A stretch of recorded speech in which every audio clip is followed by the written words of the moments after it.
Saya teringat pelajaran dulu sewaktu di kampus di negeri seberang. Di hari pertama pelajaran sejarah Amerika 101, sang dosen bercerita, J.P. Kuhn adalah pemimpin ekspedisi pelayaran bisnis pertama yang menggunakan saham sebagai pembiayaan ekspedisi timur jauh untuk mendapatkan biji pala atau nutmeg. Sehingga bertemu atau bertempur di pulau kecil yang dikuasai Inggris yang bernama Pulau Run di wilayah Ternate Tidore. Sehingga akhirnya terjadi tukar guling atau dalam bahasa bisnis yang terkenal adalah namanya swap share. Inilah deal pertama pertukaran wilayah Pulau Run milik Inggris ditukar dengan New Amsterdam di Amerika. New Amsterdam di pulau itu kemudian hari dikenal dengan nama barunya hingga sekarang dengan nama New York. Jadi kalau tidak ada Pulau Run penghasil biji pala, maka New York dan New Frontier Inggris bernama Amerika tidak akan pernah seperti sekarang ini. Kembali ke kapitalisme modern. Perjalanan Jan Pieter Soen Koen itu memerlukan biaya sangat besar. Karena itu dibuatkanlah sebuah usaha yang bernama VOC, Dutch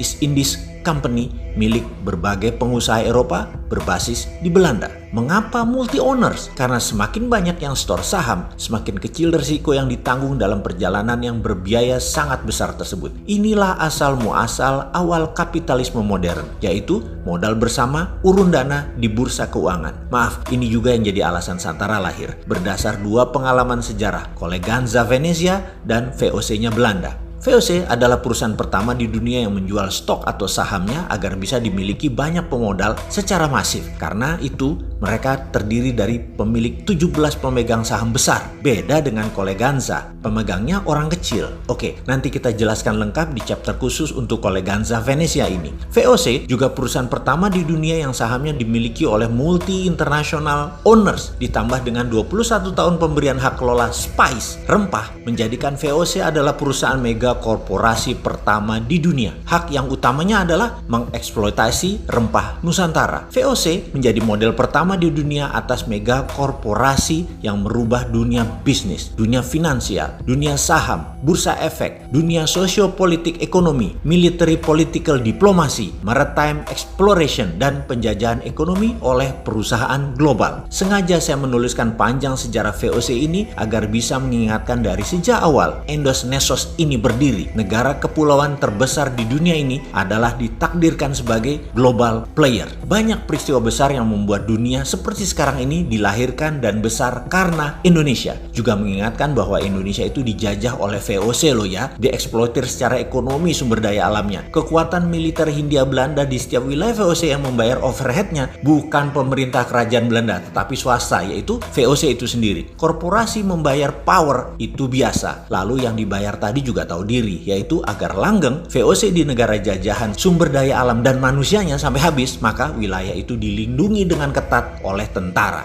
Samalah dengan Tiongkok, negaranya melindungi bisnisnya di negara lain. Pemerintah Amerika melindungi swastanya di Timur Tengah dan di seluruh dunia dengan 800 pangkalan, mulai dari pangkalan militer fisik yang terlihat hingga safe house. Mudah-mudahan pelajaran beginian bukan menyindir ketika ada pejabat miring ke salah satu karena dia tidak paham geostrategi negara lain. Maaf loh ya, maaf. Biasanya, ya kalau tidak paham, ya kaki tangan mereka. Wis, itu saja. Kembali ke VOC di Nusantara. Rebutan nutmeg, biji pala yang di zaman itu lebih mahal dari emas karena bisa menyembuhkan wabah penyakit yang melanda Eropa. Jadi, new normal setelah wabah penyakit di Eropa secara singkat adalah Inggris dapat Amerika, Belanda dapat Indonesia. Deal bisnis yang merubah peta politik dunia. Kita lompati sebentar ke masa setelah Perang Dunia Kedua di Indonesia. Seperti tadi kita ingatkan, Indonesia memang ditakdirkan sebagai global player dan ini semua tergantung dari siapa yang mengelola negaranya. Kita semua sepakat bahwa Indonesia ada emas. Budaya logam Nusantara salah satu yang terbaik di dunia. Kesuksesan Majapahit menyatukan Nusantara dengan tanpa tumpah darah adalah menggunakan perjanjian logam. Emasnya Majapahit. Terbukti hingga saat ini ada emas di setiap kerajaan dan kasultanan di Nusantara. Kemudian syarikat dagang yang menyebarkan Islam di Nusantara, terutama tanah Jawa, menggunakan kekuatan emasnya Wali Songo.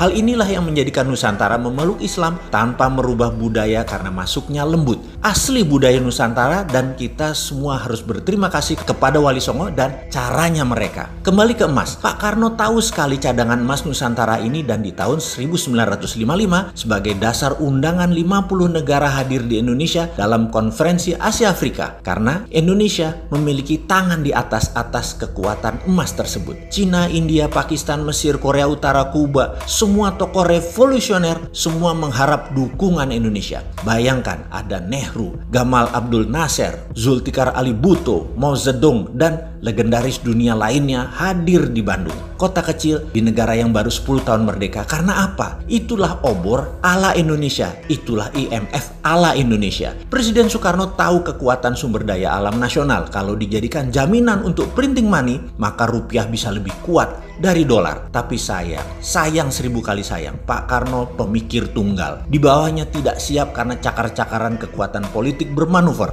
sehingga lupa mengelola tanah air tercinta dan membangun kekuatan pertahanan, terutama intelijen. Sungguh, membangun kekuatan politik dunia tanpa membangun kekuatan shadow, kita menjadi rapuh. Ketika CIA bergerak, kita tidak antisipasi. Langkah Soekarno adalah ancaman terhadap dolar. Dan terbukti 10 tahun kemudian CIA berhasil melakukan operasi clandestine menggulingkan Soekarno. Pak Karno menjadi sejarah. Kembali kita ulangi sekali lagi. Sepakat ya, Indonesia ini ditakdirkan memang untuk jadi global player. Kedepan kita harus perbaiki strategi bernegara dalam geostrategi antar negaranya. Inilah kekuatan yang harusnya saat ini diambil alih oleh pemerintah di saat gajah Cina Amerika bersih tegang. Sekarang dunia bergeser lagi peta politik dunia dengan adanya Thucydides trap antara Cina dan Amerika. Bener deh, kita tidak boleh terjebak obor Cina dan strategi keuangan ala IMF-nya Amerika. Kita harus bermain cantik di antara dua kekuatan. Sekedar mengingat, jangan miring ke Amerika,